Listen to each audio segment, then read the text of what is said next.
keutamaan pada orang yang tahajud yang tidak diberikan pada yang tidak tahajud. Jadi kalau Anda sholat fardu yang 5 waktu, khusyuk sholatnya, sampai menangis, sampai khusyuk luar biasa, tapi Anda tidak tahajud, Anda tetap tidak akan mendapatkan 4 kemuliaan ini. 1. Saya pindahkan di sini. Apa motivasi yang bisa membuat kita kuat menunaikannya? 1. Asa ayyab'athaka rabbuka maqaman mahmuda. Teruskan ayatnya. Jadi Quran surat 17 ayat 79 sampai dengan 80. Teruskan. Wa minal laili fatahajjad bihi nafilatan lak. Ayo, di antara sebagian malam, jangan semuanya. Kamu tidur dulu, istirahat dulu. Dan rencanakan yang serius, hadirkan motivasi untuk menunaikan sholat di malam hari. Tahajud. Itu memang cuma nafilah kata Quran, tambahan. Hukumnya sunnah. Tapi lihat, 1. Walaupun cuma nafilah hukumnya sunnah, asa ayyab'athaka rabbuka maqaman mahmuda. Orang yang konsisten menunaikan ibadah ini, maka Allah akan berkenan mengangkat derajat atau aktivitasnya di tempat yang terbaik.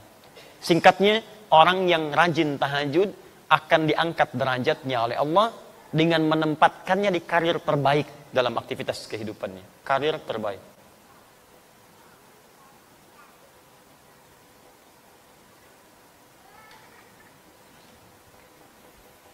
Jadi ada maqam mahmuda, itu berbeda. Kalau maqam itu sifatnya umum. Ya. Nilai kebaikannya bisa dipandang mulia, tapi juga bisa dipandang dipersoalkan oleh orang lain. Misal, Bapak naik posisi.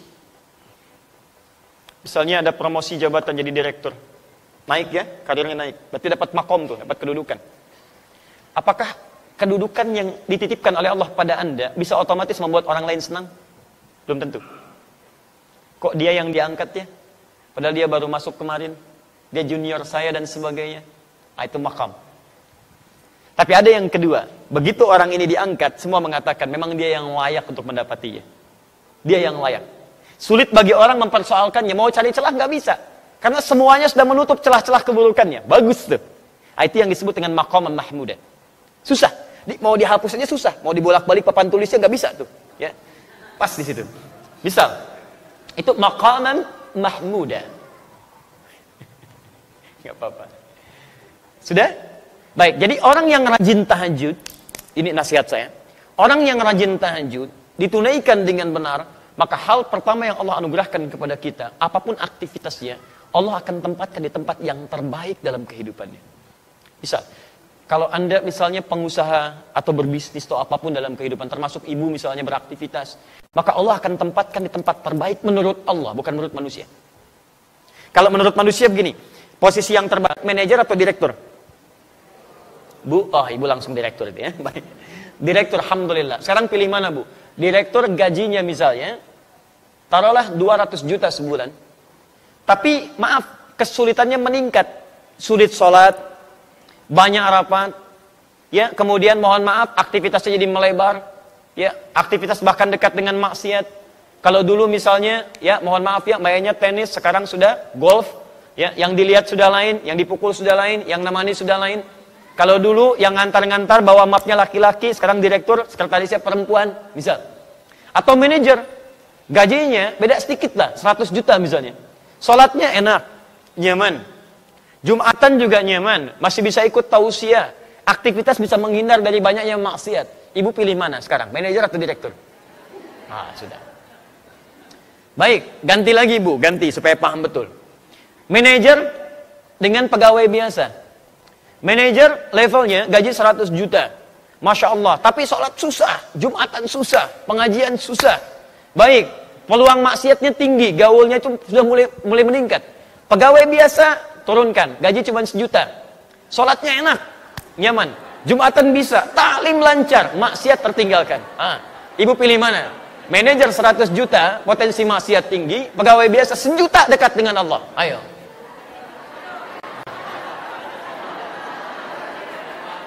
Ya pilih yang ketiga Pak, manajer tapi dekat dengan Allah katanya. Nah kadang begini Pak, kadang-kadang dalam kehidupan itu seperti itu. Ada yang levelnya ingin tinggi, kata Allah kamu jangan di sini. Kalau kamu naik ke sini, kamu cuma keinginan, tapi ke depan kamu tidak tahu apa yang terjadi. Jabatan ini banyak diincar, tapi peluang keburukannya banyak. Banyak proyek yang tidak jelas. Di pergaulannya akan banyak maksiatnya. Kamu akan tertinggal banyak ibadahnya. Maka Allah tempatkan Anda, bahasa orang lain cuman wakil. Tapi wakil itu, dunia dicukupkan, akhirat enak, keadaan nyaman. Bukan berarti nggak sampai level tertingginya, bukan. Tapi Allah memberikan karir terbaik menurut Allah Subhanahu wa Ta'ala. Itu yang disebut dengan maqam mahmudah. Paham ya?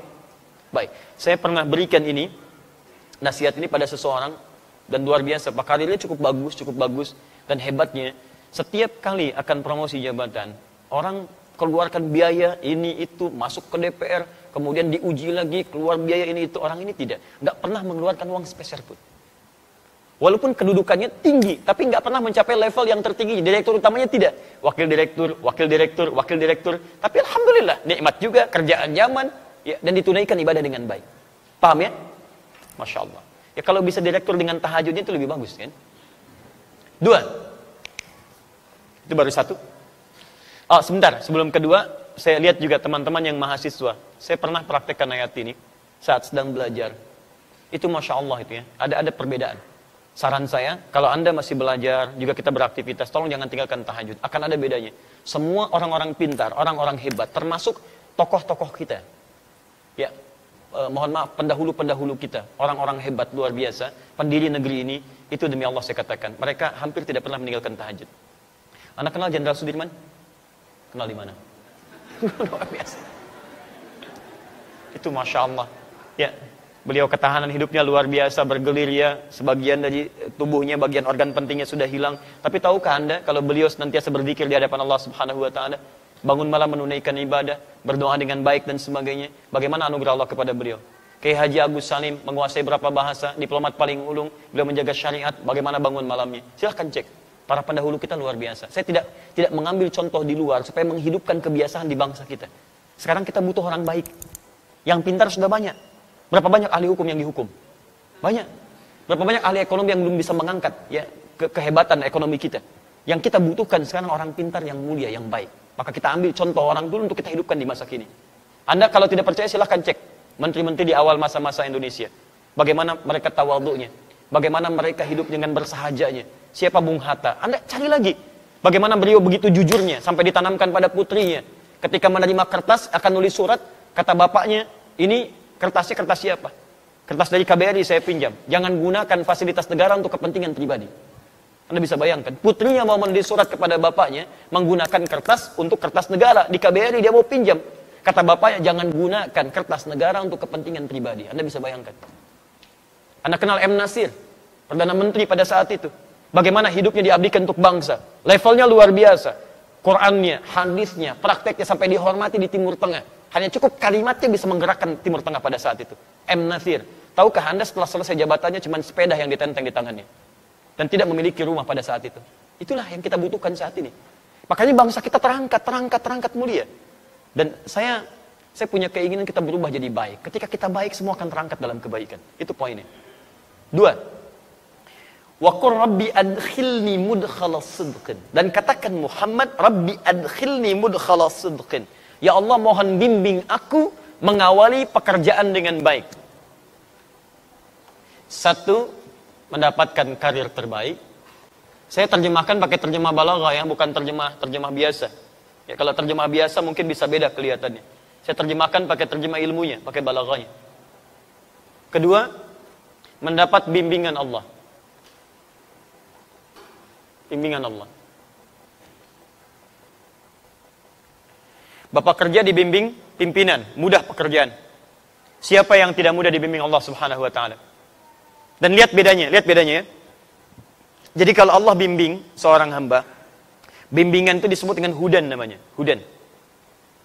Ada yang sifatnya meningkatkan keimanan, jadi iman semakin kuat. Punya kecenderungan untuk mendekat pada Allah. Contohnya Quran, surah ke-18, ayat ke-13, itu untuk para pemuda. Ada pemuda yang dibimbing Allah, meningkat keimanannya. Disebut dengan Ashabul Kahf. Innahum fityatun amanu bi rabbihim wa zidnahum huda. Ya, ada pemuda yang keimanannya bertambah karena mendapat petunjuk Allah Subhanahu wa Ta'ala. Ada kedua, hudan di situ adalah bimbingan untuk meningkatkan ibadah. Ya, ada perubahan dalam hidup seakan-akan sekarang ingin rajin ibadah.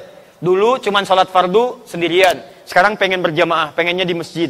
Dulu jarang baca Al-Quran, sekarang pengen baca Quran, bahkan pengen menghafal, pengen sedekah, pengen puasa sunnah. Itu juga hudan yang kedua.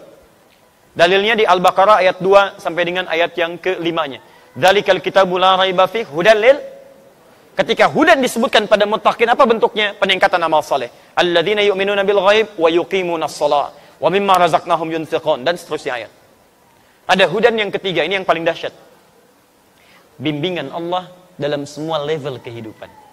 Bahkan bimbingannya nempel begini. Perhatikan sini. Ini apa? Ini apa? Mic. Spidolnya di mana? Di atas mic. Sekarang spidolnya di mana? Di atas mic. Dua-duanya di atas. Perbedaannya apa? Menempel dengan tidak. Kalau seperti ini, kita katakan dalam bahasa al-qalam fauqa mikrofon, fauqa mukabbirus shaut. Spidol berada di atas mikrofon. Tapi kalau kita katakan begini, kalimatnya berubah. Al-qalam ala mikrofon. Ala. Spidol berada di atas, nempel dengan mikrofon. Perhatikan, kalau saya taruh di atas begini menggantung, mikrofonnya saya geserkan begini, tetap ininya menggantung kan? Menggantung, menggantung, menggantung. Kalau saya terpisah jauh berarti sudah terpisah dari sini kan? Lihat sini. Ini di atas. Saya geser sini, ini masih di atas. Saya geser sini, masih di atas. Tapi kalau saya geser begini, sudah terpisah. Tapi kalau begini, mau digeser kemanapun, ikut dia. Ada orang-orang yang menempel dengan bimbingan Allah Subhanahu wa Ta'ala. Nempel. Di kemanapun dia berada, bimbingan Allah menyertai dalam kehidupan. Ala. Bimbingan disebut hudan, pedoman. Yang menempel disebut dengan ala. Quran surah kedua, ayat yang kelima. Paling kiri sebelah bawah.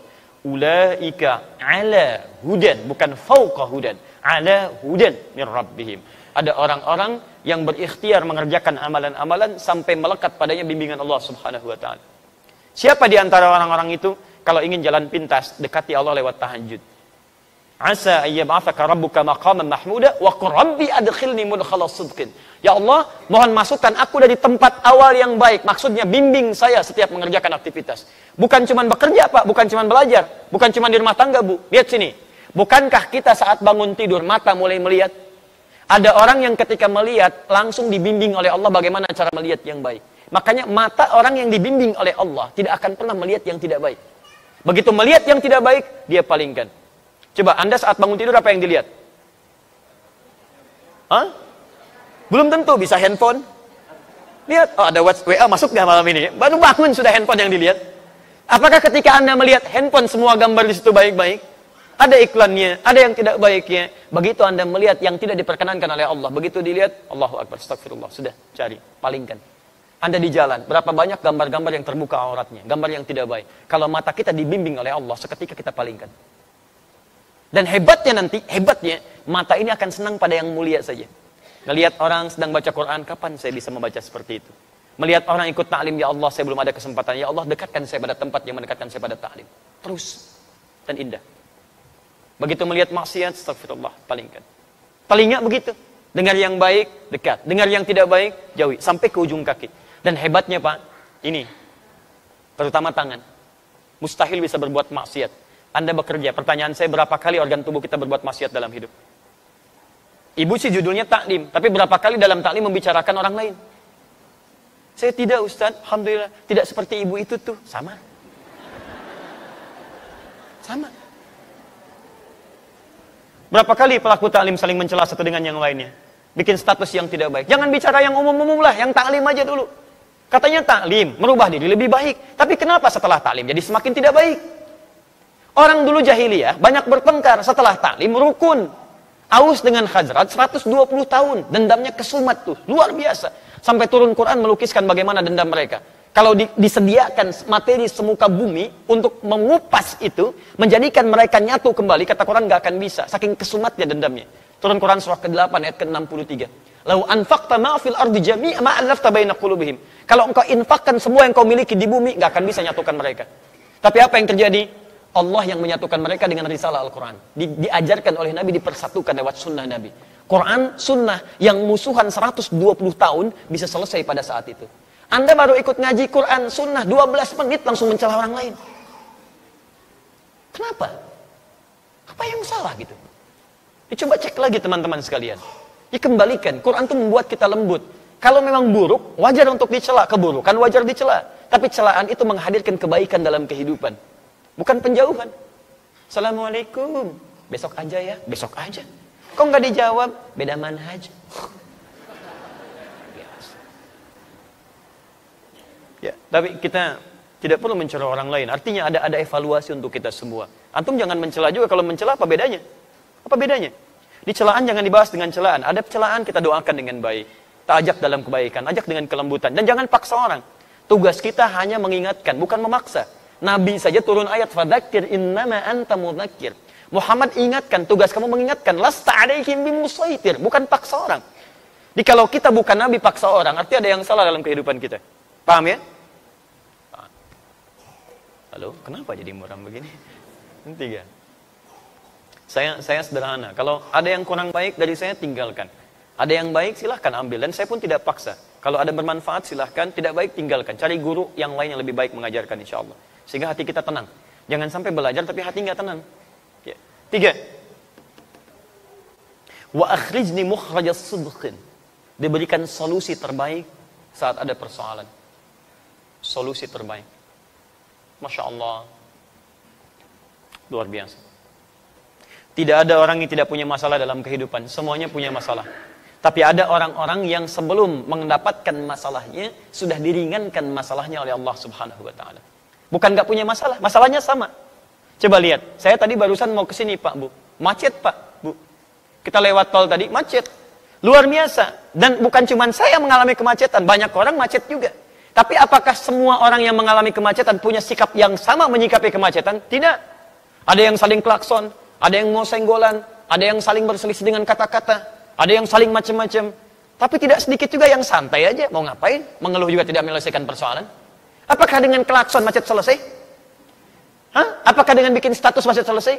Ceklik, macet. Tetap aja macet. Silahkan cek. Ada orang-orang yang hatinya justru diberikan ketenangan oleh Allah. Dikasih macet. Alhamdulillah ya Rabb, macet. Alhamdulillah. Luar biasa. Quran bisa dihafalkan. Begitu sampai ke tujuan 30 ayat. Bayangkan. Kalau manhaj diterapkan itu 10 ayat akhir Ali Imran. Selesai itu. Ini sudah 1 tahun belum selesai. Apa butuh kemacetan tiap hari? Jelas ya? Jadi enak. Jangan dikira level ustadz gak punya masalah. Banyak masalahnya. Kadang-kadang jangankan masalah pribadi, masalah jamaah, ya dipersoalkan juga. Silahkan cek, bukankah kalau Anda banyak pertanyaan, masalah diserahkan pada Ustaz? Bukan gak tinggal punya masalah, tapi ada orang-orang tertentu ketika Anda dekati Allah dengan sesuatu, Allah ringankan persoalannya, itu janji Allah. Janji Allah. Lihat, contoh, kita ambil dalilnya. Quran surah ke-65, di akhir ayat kedua, di awal ayat ketiga. Kita hafal ayatnya. Wa may yattaqillaha yaj'al lahu makhraja wa yarzuqhu min haitsu la yahtasib. Wa may yattaqillaha, siapa yang bisa meningkatkan takwanya kepada Allah, tingkatkan. Fi'il mudhari itu progresif naik. Tingkatkan. Yaj'al lahu makhraja. Makhraja, lihat. Yattaqillah yaj'al lahu makhraja. Wa may yattaqillah yaj'al lahu makhraja. Makhraja. Ini kita jadikan nasab. Wa yarzuqhu min haitsu la yahtasib. Perhatikan. Lihat persamaannya. Siapa yang bisa meningkatkan takwanya kepada Allah, takwa tingkatkan kepada Allah. Persamaannya lihat. Yaj'al lahu makhraja, kami berikan solusi, jalan keluar dari setiap persoalan yang dihadapi. Dan kalimatnya tidak menggunakan alif lam. Makhraja bukan al-makhraj. Makhraja. General, umum, nakirah. Artinya persoalan apapun dalam kehidupan, sepanjang Anda tingkatkan takwa, diberikan solusi. Jadi sederhana sebetulnya. Kalau Anda punya masalah dalam hidup, Anda punya problem, dimanapun tuh, di rumah tangga, di pekerjaan, kehidupan sosial. Sederhana solusinya. Tingkatkan takwa, kata Allah, saya urai masalah Anda. Biayanya tidak mahal. Tenaganya tidak banyak. Jadi kalau Anda punya masalah dalam hidup, kedudukan tinggi, harta melimpah, cuman masalah nggak pernah tuntas, coba cek. Barangkali bukan kurang terhormat Anda, barangkali kurang takwa. Bukan kurang kaya, barangkali kurang ini, kurang takwa. Ini poinnya. Nah sekarang, ya Allah kalau saya ingin tingkatkan takwa, bagaimana caranya? Banyak. Disebutkan 115 kali kata takwa dalam Quran setidaknya. Tapi cara cepatnya, perhatikan. Ketika menyebutkan takwa, masih ingat tadi? Quran surah 51, ayat 15 sampai dengan ayat 18 tadi? Innal muttaqina fi jannatin wa uyun. Ada orang-orang takwa tinggalnya di taman surga. Akhidina ma atahum rabbuhum. Innahum kanu qabla dzalika muhsinin. Mereka itu, Masya Allah, mengambil segalanya dari Rabbnya. Nikmatnya langsung dari Rabbnya. Mereka di dunia itu orang-orang yang muhsin. Siapa mereka? Ayat 17-nya. Kanu qalila minal laili ma yahja'un. Bahasa cepatnya, mereka rajin tahajud. Orang takwa, rajin tahajud. Kata Quran, tingkatkan takwa. Apa di antara takwa amalannya? Tahajud. Lihat, perhatikan. Yaj'al lahu makhraja. Orang meningkatkan takwa diberikan solusi jalan keluar. Ketika Anda tahajud, lihat bagian ketiganya.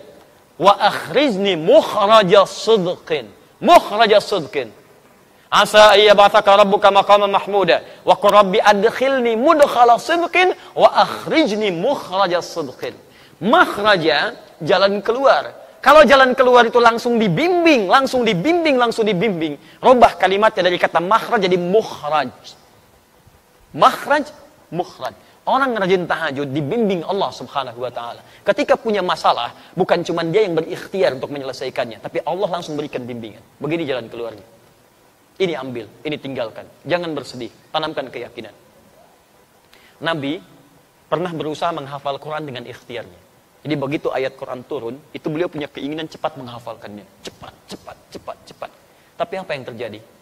Allah berikan solusi. Bahkan langsung turun ayat Quran surah ke-75.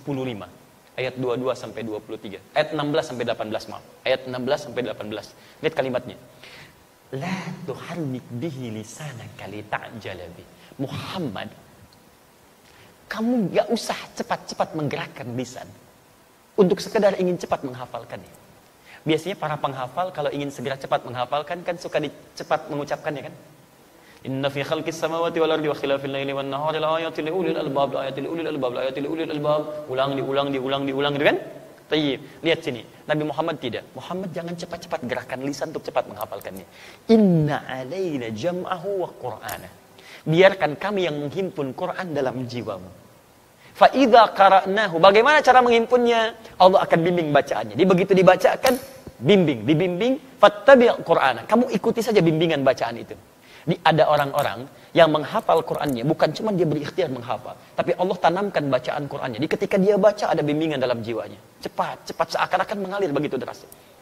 Kami pernah ambil manhaj ini, diterapkan kemudian dan jadi buku. Itu yang kita bahas setiap pekan, setiap Kamis malam Jumat lewat Akhir TV Ba'da Maghrib. Dan jadilah kemudian pedoman menghafal Quran dalam 30 hari. Sekarang Pak, ada perlomba-lomba orang menghafal Quran, bukan hitungan masa 2 tahun lagi. Ada yang 27 hari, ada yang 25 hari. Saya bermohon pada Allah, semoga Anda termasuk bagian darinya insya Allah. Dan tidak cukup dengan amin. Mulai dulu menghafal. Mulai. Ya, ambil, kan kita sudah bagikan bukunya gratis itu ya. Lihat sini, fokus teman-teman. Apa amalan Nabi, sampai Allah berkenan, memudahkan urusannya, gak usah capek. Apa amalannya? Ternyata salah satunya, bukankah Nabi orang yang paling kuat tahajudnya? Bukankah Nabi orang yang sampai bengkak-bengkak dalam rakaat pertamanya? Nanti saya bahas ketika sampai pada caranya. Dan ayat ini turun, Quran surah 17 ayat 79 sampai 80 ini, bukankah ayat itu diturunkan untuk mengisahkan peristiwa ditolongnya Nabi dalam pengepungan pada saat itu oleh 100 pemuda, pasukan khusus pada saat itu. Jadi kalau sekarang kita di komplek angkatan laut ada pasukan khususnya, yang hantu laut luar biasa, terbaik di dunia, Denjaka. Ya, Detasmen Jala Mangkara, kalau dulu itu misal seperti itu 100 orang. Pedang terhunus, jangankan manusia. Kata sejarawan mengatakan, ini hewan lewat ketahuan. Hewan saja. Bahkan mengatakan lalat itu datang sudah ketahuan. Dan Nabi SAW dikepung di dalam rumah itu. Jadi ini ada rumah, kediaman, di dalamnya ada 3 orang, Rasulullah SAW, Abu Bakar radhiyallahu ta'ala anhu, Ali bin Abi Thalib radhiyallahu ta'ala. Dua-duanya orang terkasih Nabi dan tidak boleh memisahkan satu di antara keduanya. Karena dua-duanya dipuji Nabi punya kemuliaan tingkat tinggi luar biasa. Abu Bakar apa dibandingkan dengan kita? Hei orang-orang yang seringkali mencela Abu Bakar, apa faedah Anda di hadapan Abu Bakar radhiyallahu ta'ala anhu? Beliau itu menantu Nabi, bertua Nabi, sahabat Nabi, dipilih oleh Nabi menemani Nabi ke Madinah. Kalau bukan orang biasa, itu mustahil dipilih Nabi. Kenapa beliau yang dipilih? Dipilih Nabi, menemani Nabi, orang yang pertama kali termasuk pertama beriman kepada Nabi. mengorbankan hartanya untuk dakwah Nabi, menemani Nabi sampai dengan ke Madinah, menjadi mertua Nabi sallallahu alaihi wasallam. Saat wafat makamnya di samping Nabi, hidup dengan Nabi di dunia, kuburnya di samping Nabi, dan di akhirat bersama Nabi sallallahu alaihi wasallam. Lantas Anda dengan mudah mengatakan celaan kepada sahabat Abu Bakar. Anda siapa? Sahabat Nabi bukan, menemani Nabi tidak, berinfak untuk dakwah Nabi juga tidak, mertua Nabi bukan, tetangga Nabi bukan, kerabat Nabi bukan, wafat Anda jauh dari makam Nabi. Dan belum ada ayat turun menjamin surga Anda. Anda siapa? Abu Bakar. Kedua, Ali bin Abi Thalib. Duhai yang merendahkan sahabat Ali bin Abi Thalib. Anda siapa? Ali bin Abi Thalib termasuk keluarga Nabi. Pemuda yang sangat luar biasa. Dipuji Nabi. Dan dipilih untuk mendampingi putri terkasih Nabi. Kalau bukan orang yang luar biasa, mustahil dipilih. Masa mau titipkan pada yang lain? Yang dipilih Ali bin Abi Thalib. Jenius orangnya. Pemuda ahli surga. Luar biasa. Dipilih. 3 orang berada di situ. 3-3-nya mulia. Tapi hebatnya, ketika Nabi mengetes wala wal bara itu luar biasa. Kata Nabi, Abu Bakar ikut saya. Temani saya hijrah. Siap ya Rasulullah. Ali, kamu tidur. Ini yang hebat. Ali, kamu tidur di tempat saya ini. Lakukan penyamaran. Tidur. Dan itu kan tempat tidurnya Nabi yang diincar taruhannya nyawa. Dan hebatnya sahabat Ali tidak protes. Sayyidina Ali radhiyallahu ta'ala enggak protes. Ya Rasulullah, jangan saya lah. Abu Bakar aja yang tuaan dikit. Misalnya tidak. Tidak. Abu Bakar ikut saya, kamu tidur. Tapi kisahnya bukan di situ. Kisahnya, kok bisa pasukan khusus yang tahan dari kantuk dan macam-macam tiba-tiba bisa dibikin kantuk pada saat itu. Waktunya tiba, lenggang aja keluar walaupun gak bawa kangkung. Silahkan cek. Jalan keluar. Nabi SAW dengan sahabat Abu Bakar keluar dari situ. Penjagaan 100 pemuda, pedang terhunus. Tiba-tiba keluar begitu saja. Ditutup pandangannya. Ditutup.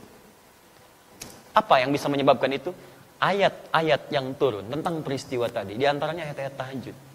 Wa akhrijni mukhrajas sidqin. Allah yang langsung bimbing Nabi keluar dari tempat pengepungan itu. Jadi kalau Anda, mohon maaf teman-teman sekalian, ayat ini turun kalau kita ambil kaidah asbabun nuzul, al-ibratu bi umumil lafzi la bi khususis sababi. Hikmah dari ayat, hukumnya jangan dilihat dari asbabun nuzulnya, tapi dilihat dari keumuman makna ayatnya. Artinya Allah ingin menyampaikan, kalau Anda sedang dikepung oleh persoalan kehidupan, membuat Anda tertekan, membuat Anda seakan-akan punya perasaan gelap, seakan-akan lemah dan sebagainya, ahli tahajud akan dilindungi oleh Allah Subhanahu wa taala. Tunjukkan pada saya pekerjaan mana yang Anda kerjakan gak ada saingan. Kadang-kadang ada yang ingin menyingkirkan, menyungkurkan jahat terhadap Anda. Salah satu caranya, Anda bangun malam, dekati Allah Subhanahu wa taala. Kalau sudah dekat dengan Allah, siapa yang bisa mengalahkan Allah dan berani berperang dengan Allah Subhanahu wa taala? Paham ya? Terakhir. 4. Waj'alni min ladunka sultanan nasira. Saya mohon maaf ya lebih sedikit dari 2:30 ya untuk menyempurnakannya dulu. Waj'alni min ladunka sultanan nasira. Dan mohon ya Allah, jadikan untuk saya pertolongan langsung darimu. Jadi kalau yang tadi dibimbing, diberi solusi, kalau yang keempat ditolong langsung oleh Allah tanpa perantara. Ahli tahajud mendapat perlindungan langsung dari Allah Subhanahu wa taala. 3 hilang, 1 datang. 1, 2, 3, 4. Karir terbaik, bimbingan dari Allah, solusi. Yang keempat, mendapat perlindungan dari Allah Subhanahu wa taala. Masya Allah. Kalau sudah seperti itu, apalagi yang disoalkan? Maka Anda semua akan mengatakan, kalau nggak percaya lakukan dulu. Maka ketika Anda sudah mendapatkannya, Anda akan mengatakan, wa qul ja'al haqq wa zahaqal batil, innal batila kana zahuqa. Benar memang yang datang dari al-haq, sungguh benar dari Allah Subhanahu wa taala. Kebatilan akan hilang. Kebatilan dari perasaan saya, kebatilan dari pikiran saya, kebatilan dari tindakan saya, dan kebatilan yang datang dari banyak orang hilang semua dengan kedekatan kita bersama Allah Subhanahu wa taala. Jelas?